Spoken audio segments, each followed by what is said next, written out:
Tenho esperado que me fale.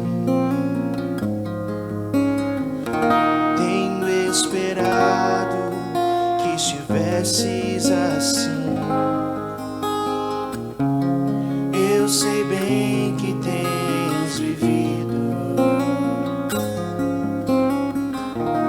Sei também que tens chorado.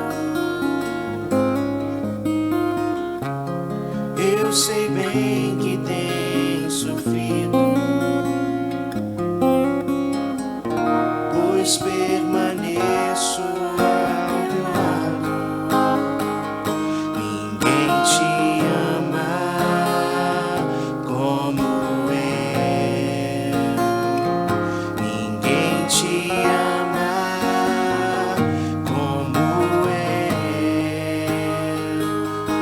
Olhe pra cruz, esta é a minha grande prova. Ninguém te ama como eu. Ninguém te ama como eu.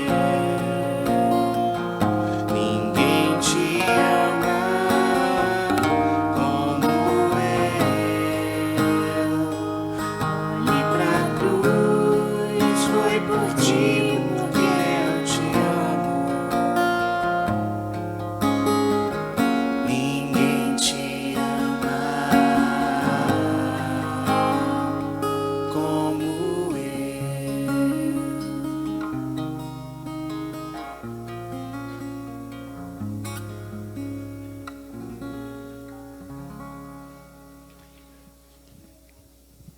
Em nome do Pai, e do Filho, e do Espírito Santo.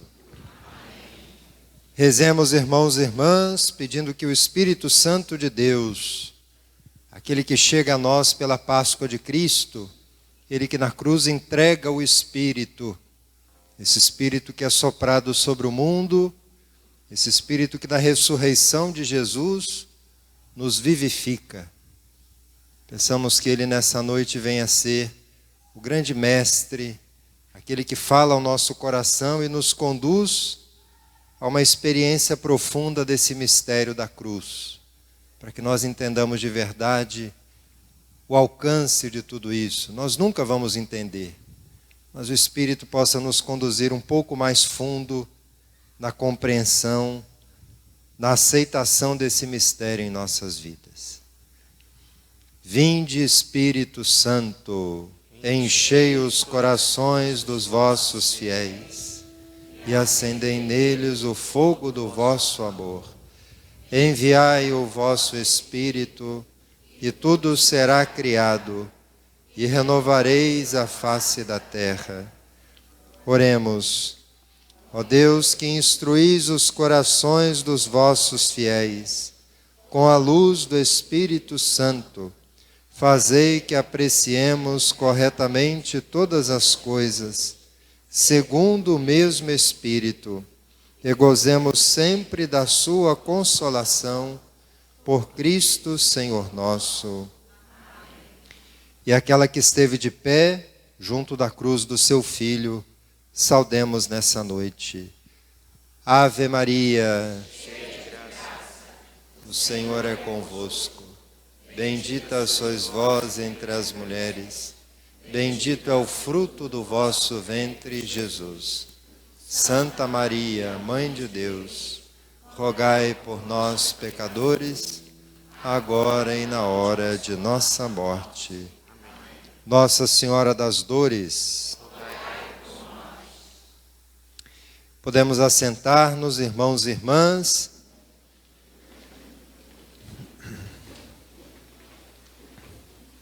Anoiteceu então nesse dia da paixão de Cristo. Os evangelhos nos dizem que nesse dia, no acontecimento de fato, no dia da cruz, anoiteceu até mais cedo. Às 15h já se fez escuridão sobre toda a face da terra. E a noite nos acolhe então, nos abraça, nos envolve. para meditarmos nesse mistério de luz, mas também mistério de dor, de sofrimento, que amanhã nós vamos entender o alcance que tem. Vamos nos deixar guiar nessa noite por essa frase do profeta Isaías, do canto do servo sofredor, que nós, aliás, ouvimos hoje na primeira leitura. Ele tomou sobre si nossas enfermidades e carregou nossos sofrimentos. Vamos repetir? Ele tomou sobre si nossas enfermidades e carregou os nossos sofrimentos. Mais uma vez. Ele tomou sobre si nossas enfermidades e carregou os nossos sofrimentos. Eis o homem. Faz 2000 anos que ecoa nos ouvidos da humanidade esta exclamação de Pôncio Pilatos. Pôncio Pilatos, que era governador a serviço de César Augusto e que já era conhecido naqueles anos, entre outras barbaridades, por ter mandado matar, em pleno recinto do templo, alguns galileus, misturando o sangue deles com o dos animais que ofereciam. Pilatos apresenta, com essas palavras, nosso Senhor Jesus Cristo, Deus de Deus, luz da luz, Deus verdadeiro de Deus verdadeiro, que foi gerado, não criado, consubstancial ao Pai, e por quem foram feitas todas as coisas, e que por nós homens, e para nossa salvação desceu dos céus, encarnando-se pelo Espírito Santo no seio da Virgem Maria. Sem saber, Pilatos recitava o credo, que a cada domingo nós de pé, como comunidade orante, também recitamos. Eis o homem. E diante do pretório, ou seja, do palácio de Pilatos, ouvindo aquelas palavras, estava a massa, uma pequena multidão. Naqueles dias, talvez um pouco mais agitada que o de costume, mas provavelmente e sempre muito irreverente, insolente. E naquela ocasião de festa, ainda mais numerosa do que o de costume da cidade. Nessa multidão havia peregrinos, soldados, comerciantes que aproveitavam para vender os seus produtos, funcionários do império, estrangeiros, curiosos. No ar, quase se sentia o cheiro de uma espécie de desejo sórdido por divertimento, por uma emoção sangrenta. O mesmo cheiro que ainda hoje nós sentimos quando nos deixamos tomar pela curiosidade diante do sofrimento de alguém. Quando participamos do linchamento moral de alguma pessoa, ou quando simplesmente aprovamos a brutalidade, quando dizemos, bem feito. A massa estava tomada por esse sentimento. Banal, vulgar, superficial. E diante daquelas pessoas privadas de sentimentos verdadeiramente humanos, é apresentado o homem, o Filho do homem, o primogênito da criação, aquele para o qual o Pai olhava enquanto moldava o ser humano, em corpo, alma, espírito e vocação celeste. De fato, Gênesis conta que o Pai modelou o ser humano do barro. E depois São Paulo vai dizer, que o Pai fazia isso olhando para o seu Filho Jesus Cristo. Desde o início nós fomos moldados à imagem e semelhança de Deus no seu Filho Jesus Cristo. Eis o homem, diz Pilatos, mas sem a mínima consciência de quanto conteúdo suas palavras naquele momento possuem. A ele interessa somente dar uma satisfação à massa que esperava, do lado de fora, por uma decisão do procurador de César. Pilatos estava mostrando: está aqui o homem que vocês trouxeram a mim. E naquele momento Pilatos apresenta Jesus tão diferente da maneira como o recebeu. Jesus já está desfigurado, em figura humana bem pouco agradável de se ver. Ali foi torturado, submetido à covardia dos açoites, à tortura dos espinhos, à crueldade dos murros, dos bofetões e cusparadas. Nós, às vezes, irmãos e irmãs, vemos os quadrinhos da Via Sacra, né? E até o fim vemos Jesus que vai levando a cruz com a pele quase que intocada, né? Branquinha, limpinha, o cabelo arrumado. Mas já antes de tomar a sua cruz, o Senhor já estava totalmente desfigurado. Ele tomou 39 chicotadas. Mas não foram chicotadas assim de um chicote de couro, simplesmente. Eram 3 cordas trançadas. Na ponta de cada uma dessas cordas, uma esfera de ferro. E na ponta dessa esfera, um osso afiado. De maneira que quando a chicotada atingia o dorso, as costas, o chicote agarrava na carne. E quando era puxado, então saía arrancando tudo. Imaginem o estado em que Jesus foi apresentado à multidão. O corpo de Jesus já estava totalmente destruído, desfigurado, o rosto inchado de tanto soco que tomou, a cabeça já toda perfurada dos espinhos. E é assim que Pilatos apresenta Jesus: eis o homem. Sabendo que aquela multidão tinha sede de sangue, Pilatos queria dizer: não era sangue que vocês queriam? Aí está. Eis o sangue, eis o homem torturado. E embora, irmãos e irmãs, Jesus fosse apresentado daquela maneira, nunca um ser humano foi tão bonito. Nunca um ser humano esteve tão íntegro. Esse é o paradoxo da paixão. Quanto mais tentam roubar de Jesus a sua humanidade, mais humano ele se apresenta, e de tão humano, divino. Na cruz, Jesus é o verdadeiro homem. Nós deveríamos ser capazes de amar assim, mas o nosso egoísmo nos impede. Nós fomos criados para amar assim, não sob tortura, mas amar dessa medida, desse jeito. Então esse é o mistério. Realmente Pilatos está fazendo uma revelação de fé.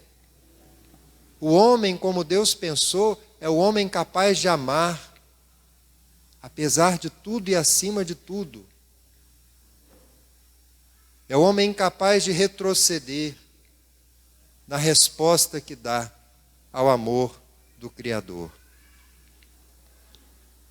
Então Jesus, meus irmãos e minhas irmãs, é realmente esse homem autêntico, plenamente livre, e por isso realizado.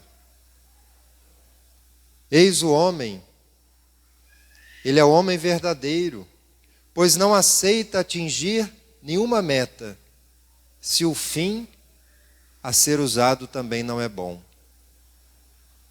Não há meta boa, não há objetivo bom, se o caminho que nós tivermos que percorrer também não for bom. Jesus nos mostra isso, ele se recusa a aceitar qualquer caminho. Até o fim vão desafiá-lo dizendo: salva-te a ti mesmo. Quanto bem Jesus poderia ainda ter feito se ele salvasse a si mesmo? Quantos milagres, quantas pessoas ele teria ajudado?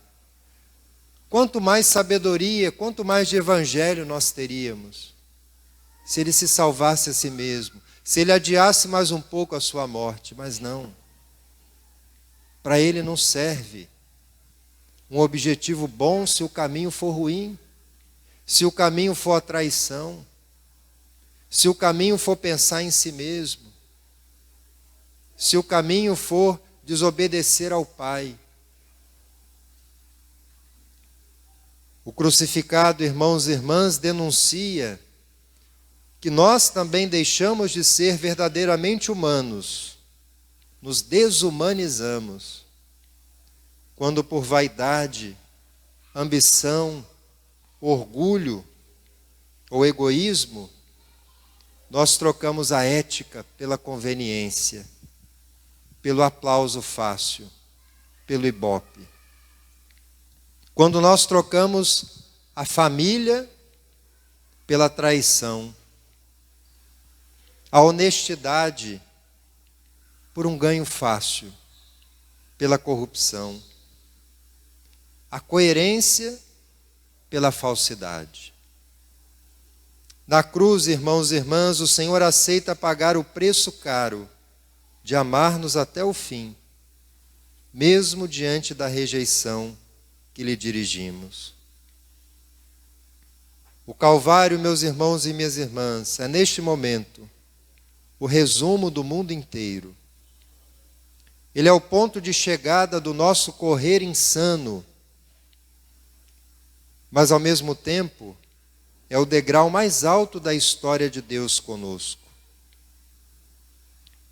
Dizem que enquanto Jesus morria no Calvário, algum sábio do mundo antigo, distante de Jerusalém, dizia: ou um Deus está morrendo, ou o mundo está acabando.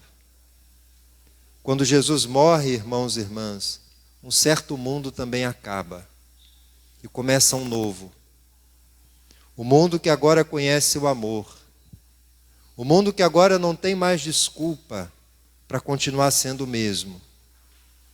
Embora o mundo continue sendo o mesmo, estamos no meio de uma guerra. A crueldade continua acontecendo. Mas agora o mundo sabe o que é o amor. Os evangelistas dizem que naquele dia, naquela tarde, o mundo mergulhou em trevas, a terra tremeu e trovões se fizeram ouvir. A cortina do santuário se rasgou de alto a baixo, talvez pela força de uma rajada descomunal de vento, como aquela que nos atingiu ontem à noite durante a missa. Naquele momento, de fato, se rasgava alguma coisa, se desvelava uma verdade. Algo inédito, único e absoluto acontecia. O sangue sacratíssimo do Filho de Deus era bebido pela terra. O Espírito do Senhor foi soprado do alto do Calvário sobre o vale dos ossos secos que é este mundo. O véu se rasga porque que sentido ainda tem um templo em homenagem ao Deus invisível, se esse mesmo Deus foi expulso da cidade e agora é morto, tem o seu corpo dilacerado, sem vestes, sem nada? Diz o profeta Isaías, ele era desprezado, era como a escória da humanidade, o homem das dores, experimentado nos sofrimentos, aquele diante do qual nós cobrimos o rosto, porque pensamos que é um amaldiçoado e esquecido por Deus, e não fazemos caso dele. Ironia, é o próprio Deus, que assume as nossas maldições para nos fazer benditos. Estava ali suspenso no madeiro, a vítima oferecida em holocausto pela remissão dos nossos pecados. Ali no lugar da caveira, porque era assim chamado o monte, lugar onde as caveiras dos condenados ficavam a céu aberto, onde os bichos iam se alimentar do corpo dos condenados. Ali, sobre a caveira do primeiro homem, de Adão, como reza a tradição cristã, brotava agora a árvore da vida, que resgataria das trevas a nossa dignidade e faria vir à luz o homem novo. Ouço gritos como da mulher ao dar à luz, gritos de angústia como do primeiro parto. São os clamores da filha de Sião, que geme e ergue as mãos, diz o profeta Jeremias. Esses gritos, irmãos e irmãs, na dor de parto, são também os gritos de arrependimento daqueles que lançaram às mãos malditas o corpo do nosso amado Jesus, que entregaram ao seu juízo o príncipe da paz, o rei dos tempos futuros. É o grito da traição, de quando abandonamos o Senhor pelo pecado. É o grito dos que promovem a violência, dos que corrompem a paz, dos que tramam contra a vida. Ele que é o Deus da vida. Façamos uma pausa cantando.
Outro Deus não há.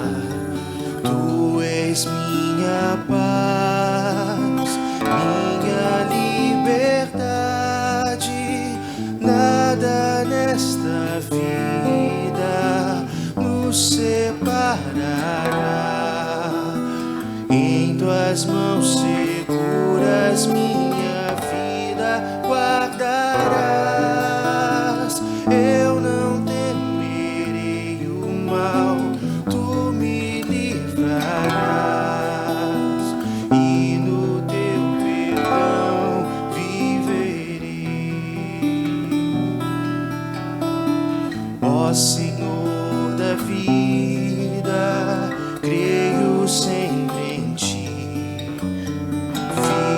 Salvador, eu espero em ti, Santo Espírito de amor, desce sobre nós. Tu de mil caminhos nos conduzes a uma fé, e por mil estradas onde andarmos nós, qual semente nos levará? Qual semente nos levará? Qual semente nos levará? Meus irmãos e irmãs, nós estamos diante do mais belo quadro, do mais belo cenário da história da humanidade, apesar de todo o sangue e de toda a dor. Assistimos à representação do mais importante drama de amor de todos os tempos. São João vai expressar isso dizendo: de tal modo Deus amou o mundo, que lhe deu o seu Filho único, para que todo o que nele crer não pereça, mas tenha vida eterna.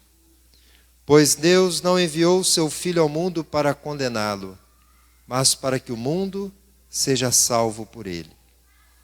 E desse cenário, nós ouvimos palavras que não se perdem com o vento, porque são palavras de verdade. Pilatos pergunta a Jesus o que é a verdade. O que é a verdade? Pilatos, assim como toda a elite daquele tempo, a elite que dominava, que mandava, os aliados dos romanos, eles acreditavam numa ideologia chamada ceticismo. Para eles não existia verdade, só existia força. Não interessa se é mentira, se eu tenho poder, é assim que tem que ser. Não interessa a verdade, não interessa a justiça, interessa o poder. Se eu tenho dinheiro para comprar, vai ser assim. Se eu tenho um exército para impor, vai ser assim. Gostem ou não gostem, seja bom ou não seja para vocês. As palavras de Jesus têm a autoridade da verdade. Por isso vamos ouvir essas palavras. A primeira delas é o maior mandamento que ele nos deixa. Pai, perdoa-lhes, porque não sabem o que fazem. É o amor ao próximo levado ao extremo. A primeira de suas últimas lições. Jesus perdoa seus agressores, se compadece da humanidade pecadora, e não bastasse morrer por amor, ainda suplica a Deus por aqueles que o maltratam. Na sua agonia, vítima da crueldade, ele diz ainda uma outra palavra de esperança. Em verdade te digo, ainda hoje estarás comigo no paraíso. Diz isso ao bom ladrão. Não sabemos nem por que estava lá, sendo crucificado ao lado de Jesus. Mas manifesta, naquele último momento, ainda uma abertura de fé e de esperança. Consegue ainda reconhecer a inocência do Redentor e confia humildemente nele. Vai dizer: Jesus, lembra-te de mim quando estiveres no teu reino. Como nós clamamos também hoje. Lembra-te de nós, Senhor, agora e para sempre. A caridade, mais uma vez, irmãos e irmãs, se derrama dos lábios do Senhor. Vendo a sua mãe aos pés da cruz, ele também diz: mulher, eis aí o teu filho. Na pessoa do discípulo amado João, que o acompanhou até o último instante, estamos todos nós representados. Assim como Tiago e Pedro, que viram também no Tabor a glória, João agora vê, cheio de graça e verdade, aquele que se entrega por nós. E ouve dizer: eis aí a tua mãe. Maria nos é dada como mãe. Maria é a mãe do corpo místico de Cristo. É a mãe dos pecadores. Mãe de todos os que professam a mesma fé. A fé no Cristo, Filho de Deus, que para vir ao mundo, nasceu de Maria Santíssima. Em meio a todo aquele tormento, Ele também nos dá, irmãos e irmãs, uma palavra sobre a oração. Porque Ele reza. Ele morre cantando os salmos, porque os judeus não rezam salmos. Os judeus cantam salmos. Talvez Jesus não conseguisse entoar a música, mas o seu coração canta a sua entrega a Deus. Meu Deus, por que me abandonastes? Nós temos dificuldade de entender esse refrão. Talvez achamos que seja até uma blasfêmia, mas não é nada disso, é uma oração confiante, que se desprendia de seus lábios, assim como ele fizera tantas vezes, ainda no colo de Maria, na sinagoga, no templo, no colo de José, nos momentos em que se recolhia em oração junto do Pai. É a paciência, meus irmãos e irmãs, nas adversidades, que o salmista em oração nos ensina. Fiquei mudo, em silêncio, privado de felicidade, mas minha dor exacerbou-se. Nesta oração, Jesus se oferece a Deus sem entender o desígnio do Pai, mas se abandona no abandono de Deus, no aparente abandono de Deus. Jesus se abandona no aparente abandono de Deus, como nos fará experimentar também, como discípulos, naquela barca, enquanto ele dormia. Os discípulos acham que Jesus não se preocupava com eles. Mas Jesus pergunta depois: por que tendes medo? Não estou aqui? Na oração, irmãos e irmãs, apresentamo-nos indefesos diante de Deus. Muitas vezes, ou quase sempre, sem entender os seus caminhos, mas sabendo que em suas mãos somos salvos. Por fim, diz Jesus, tudo está consumado. E em seguida diz, completando a oração: Pai, em tuas mãos eu entrego o meu espírito. Tudo está consumado. Agora cessam-se os trovões. Não se ouve nenhum ruído mais. Apenas a chuva que cai como o pranto da terra pela morte de Deus. Avança a noite. Já já será a Páscoa, o dia da Páscoa. Para Maria e aqueles amigos que ali estavam, o tempo já nem mais importa. Só querem ficar naquele monte sagrado, em adoração perene. Mas não podem. Tudo está consumado. Precisam se apressar. A vitória se anuncia. Mais uma pausa para o canto.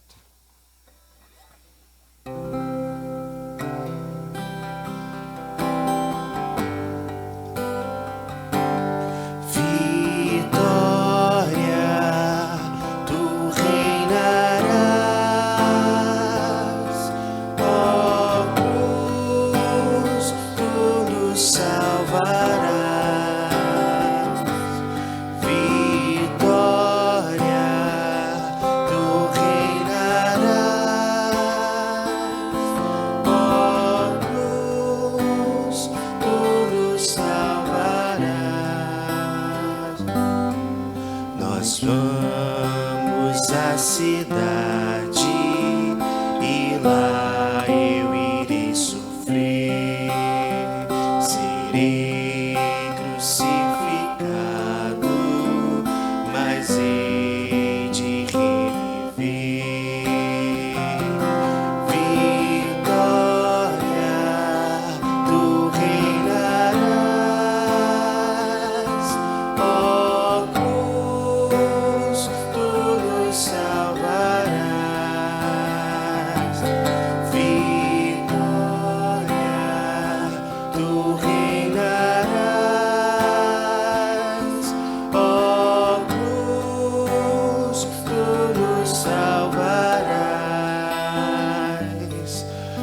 vocês não são do mundo os escolhi. Se o mundo os odeia, primeiro odiou a mim.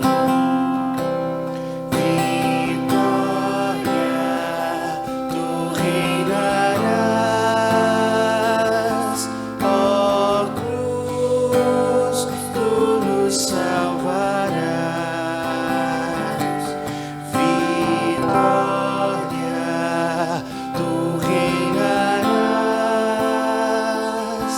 ó cruz, tu nos salvarás. Brilhando sobre o mundo que vive sem tua luz. Tu és um sol fecundo de amor, de paz, ó Deus. Vitória, tu reinarás, ó cruz, tu nos salvarás. Vitória, tu reinarás,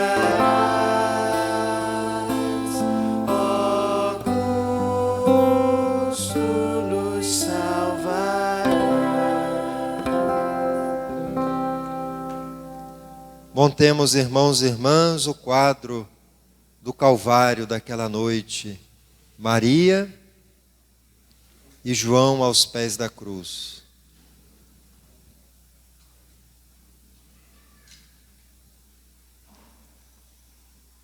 Adoram entre lágrimas e sofrimentos, mas na fortaleza da fé, o Salvador. E aquele instante de adoração se interrompe com a chegada de José de Arimateia e Nicodemos. Era a manifestação que faltava daqueles que, acompanhando o Senhor à distância durante toda a vida pública, mas que por respeito humano não se manifestavam. Eram figuras proeminentes entre os judeus. José de Arimateia fazia parte do conselho que condenou Jesus, mesmo não tendo concordado com aquele desfecho. Diz São Lucas, ele não havia concordado com a decisão dos outros e nem com os atos deles. Originário de Arimateia, cidade da Judéia, José esperava o reino de Deus. Já Nicodemos era fariseu. Certa vez procurou o mestre de noite, às escondidas, e Jesus o preparou para aquilo que estava acontecendo agora. Como Moisés levantou a serpente no deserto, assim deve ser levantado o Filho do Homem, para que todo o que nele crer tenha vida eterna. E nesse momento em que os amigos de Jesus, quase todos, seus seguidores, se escondem na penumbra da covardia, esses dois homens não temem seus pares e vão até Pilatos reclamar o corpo do Redentor. Chegam ao Calvário e aproximam-se de Maria e pedem permissão para retirar seu filho da cruz e sepultá-lo.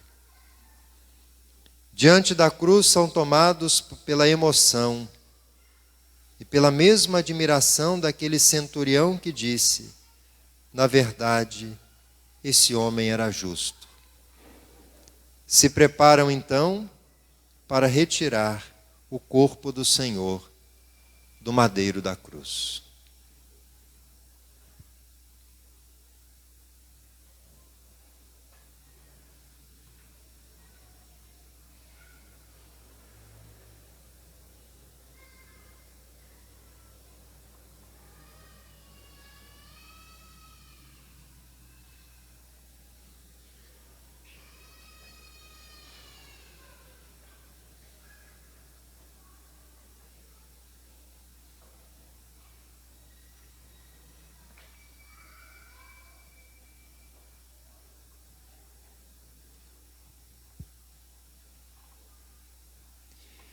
Por primeiro, sobem ao mais alto do madeiro para retirarem a tabuleta, que não escarnecia de Cristo e nem afrontava os judeus. Era a simples revelação que Pilatos, ainda sem saber, fazia: Jesus Nazareno, Rei dos judeus.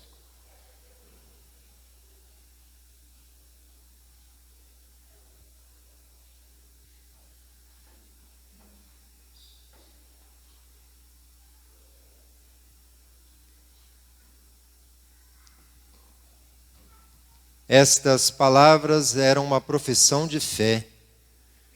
E por isso esses dois bons homens não se contiveram e certamente depuseram-lhe um beijo de devoção. Essas palavras cumpriam a profecia de Zacarias: naquele dia procurarei exterminar todo o povo que vier contra Jerusalém. Suscitarei sobre a casa de Davi e sobre os habitantes de Jerusalém um espírito de devoção e de prece, e eles voltarão os olhos para mim.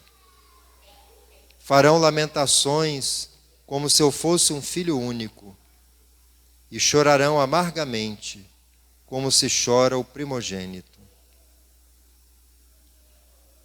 Depois de tirarem a tabuleta, retiram com muito cuidado a coroa de espinhos, que está ainda perfurando a fronte do Redentor.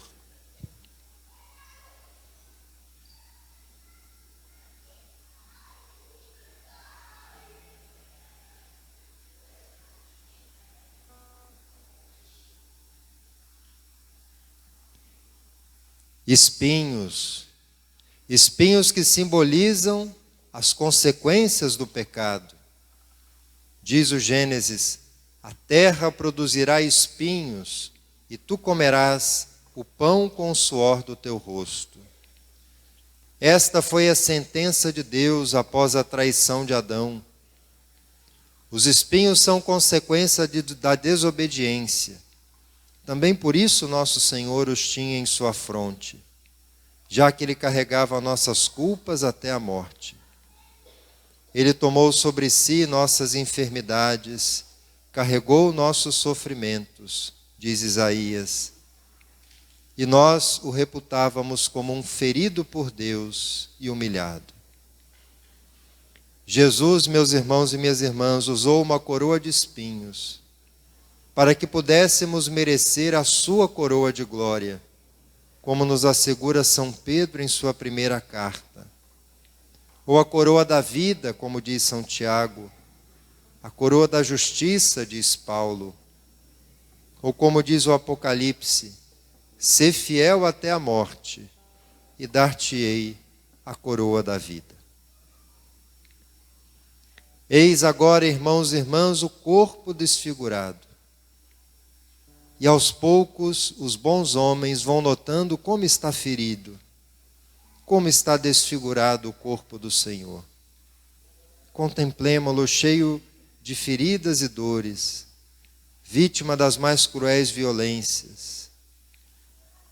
Avança a hora, a noite se aproxima. É preciso que retirem depressa o corpo de nosso Senhor da cruz.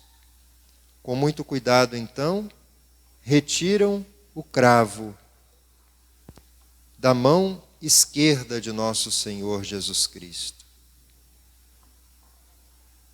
Permite-me, Senhor, que eu esteja pelo menos à tua esquerda, contemplando esta mão, com a qual te amparavas no cajado do pastor que guia o redil. Permite-nos, Senhor, venerar esta mão que acariciava as crianças e tantos que a ti buscavam com o consolo. Permite-me, Senhor, também beijar esta mão chagada, para que a minha palavra jamais seja confundida e sirva tão somente para cantar as tuas glórias.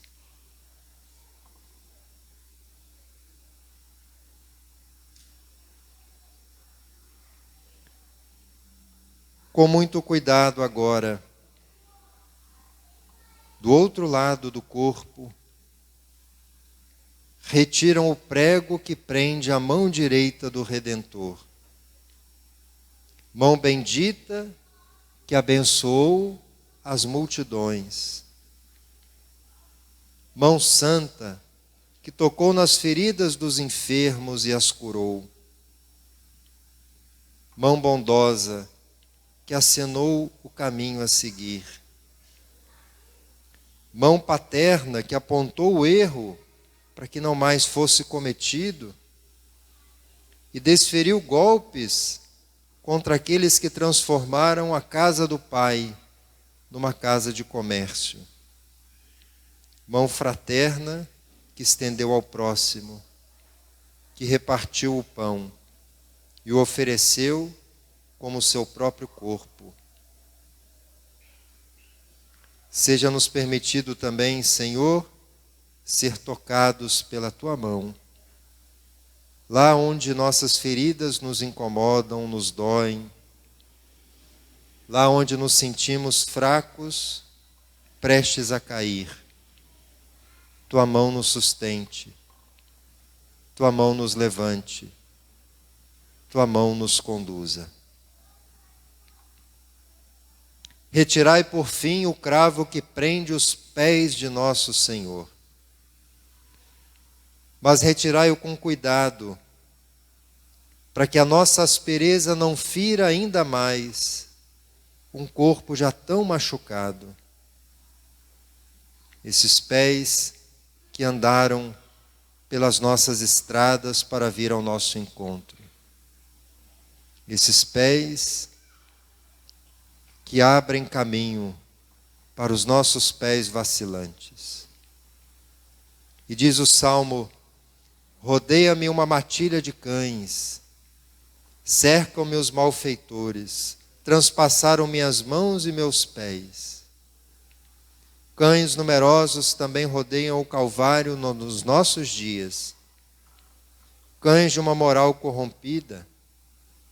São aqueles que preferem mais as trevas à luz. Não querem que esses braços voltem a abençoar, nem que esses pés pisem novamente o pó da terra. Preferem que Deus continue preso dentro das igrejas, enquanto eles fazem carnaval. Rejeitam o templo vivo que somos cada um de nós.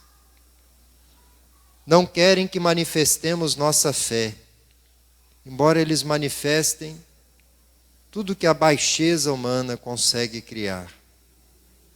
Não querem que defendamos a nossa doutrina, nem denunciemos a mentira e o pecado deles.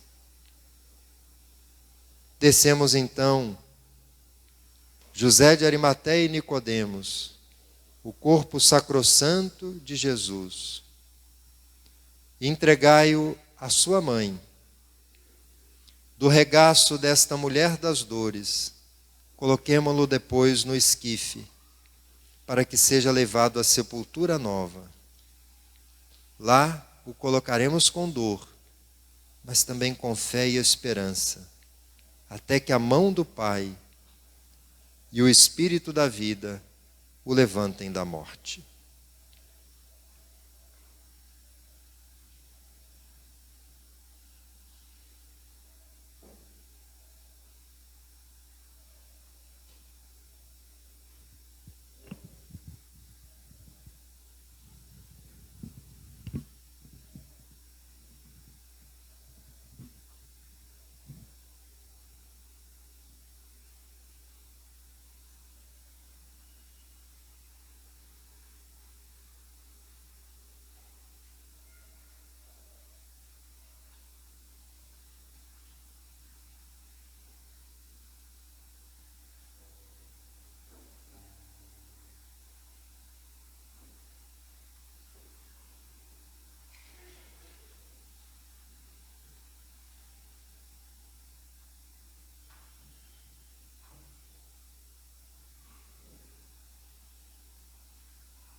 aos pés da cruz, vendo seu mestre partir. Quanta solidão, já não sabia onde ir.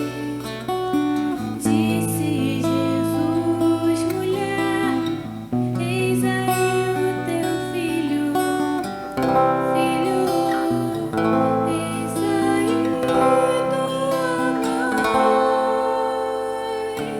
Se a saudade aperta ainda o teu coração, se a estrada deserta não parece ter fim, hoje deixo contigo força e direção. Olha pra ela e espera por mim. Não temas em recebê-la por mão.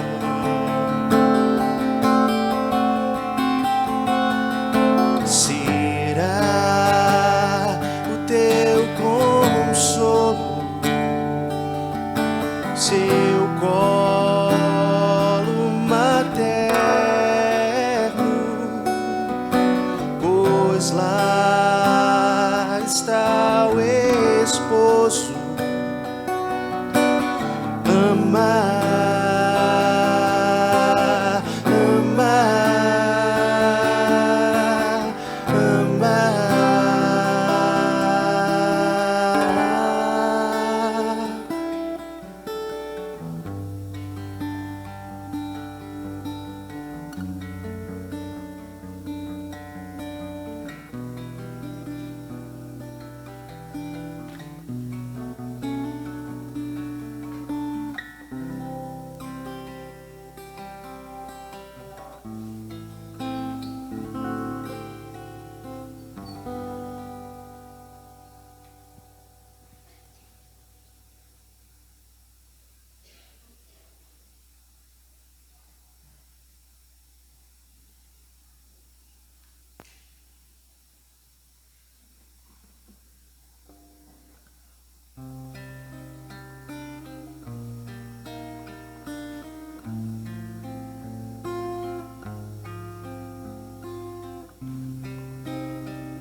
Vamos agora então acompanhando o cortejo levar a imagem que representa Jesus Cristo, morto por nosso amor, até a igreja.